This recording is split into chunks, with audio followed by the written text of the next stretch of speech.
Election commission of India ने मतदान के आंकड़ों को अधिक सटीक और समयबद्ध तरीके से जनता तक पहुंचाने के लिए एक नई टेक्नोलॉजी ड्राइव सिस्टम की शुरुआत की है। इस नई व्यवस्था के तहत मतदान के दिन हर 2 घंटे में अनुमानित मतदाता के रुझान रियल टाइम में उपलब्ध होंगे। यानी इस पहल की बिहार विधानसभा चुनाव में लागू होने की संभावना है, जो मतदान प्रक्रिया में पारदर्शिता और विश्वसनीयता को बढ़ाएगी। वहीं इस कदम से उन आरोपों का भी जवाब मिलेगा जो मतदान आंकड़ों में हेरफेर के संबंध में लगाए जाते रहे हैं। निर्वाचन आयोग के ECI नेट नामक एक एकीकृत डिजिटल ऐप लॉन्च किया है, जो मतदान केंद्रों से सीधे डेटा संग्रह को संभव बनाएगा। नई पहल के तहत प्रत्येक मतदान केंद्र के पीठासन अधिकारी अब मतदान के दिन हर 2 घंटे में ECI नेट ऐप पर मतदाता उपस्थिति दर्ज करेंगे। इससे अनुमानित मतदान रुझानों की अपडेट करने में लगने वाले वक्त का अंतराल को कम किया जा सकेगा। इसे स्वचालित रूप से निर्वाचन क्षेत्र स्तर पर एकत्रित किया जाएगा।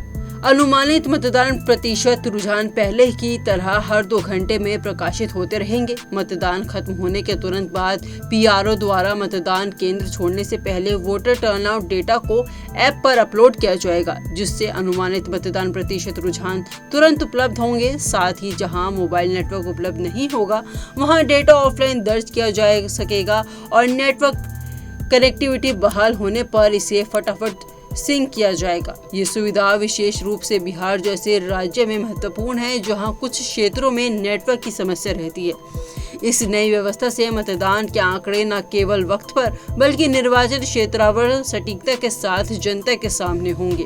ये नई प्रक्रिया पहले ही मैनुअल रिपोर्टिंग विधियों से जुड़े समय अंतराल को काफी कम करती है। यह पहल समय पर सार्वजनिक संचार सुनिश्चित करने के लिए आयोग के संकल्प के अनुरूप है। मुख्य निर्वाचन आयुक्त ज्ञानेश कुमार कई बार आयोग की ये प्रतिबद्धता दोहरा चुके हैं। अब यह हकीकत में बदल रहा है।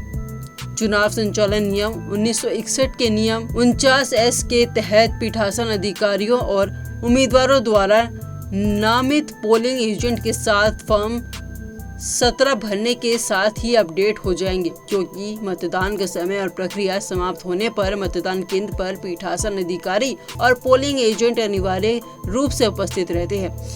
इनके सामने डाले गए मतों और दर्ज किए गए मतों का विवरण देने वाले फॉर्म 17C प्रस्तुत करना आवश्यक है, जबकि यह कानूनी आवश्यकता करने की प्रक्रिया को जो जनता को अनुमानित मतदाता मतदान प्रदर्शित रुझानों से अवगत कराने के लिए एक सुविधाजनक गैर वैधानिक तंत्र के रूप में विकसित हुई थी, जो तेजी से अपडेट करने के लिए सुव्यवस्थित किया जा रहा है। इस पहल से पहले सेक्टर अधिकारी मैन्युअली बूथवार मतदाता और मतदान का डेटा एकत्र करते थे। इसके लिए हर बूथ के रिटर्निंग अधिकारियों को फोन कॉल, SMS या मैसेजिंग ऐप के माध्यम से रिले किया जाता था। ये जानकारी हर 2 घंटे में एकत्र की जाती थी और वोटर टर्नआउट ऐप पर अपलोड की जाती थी।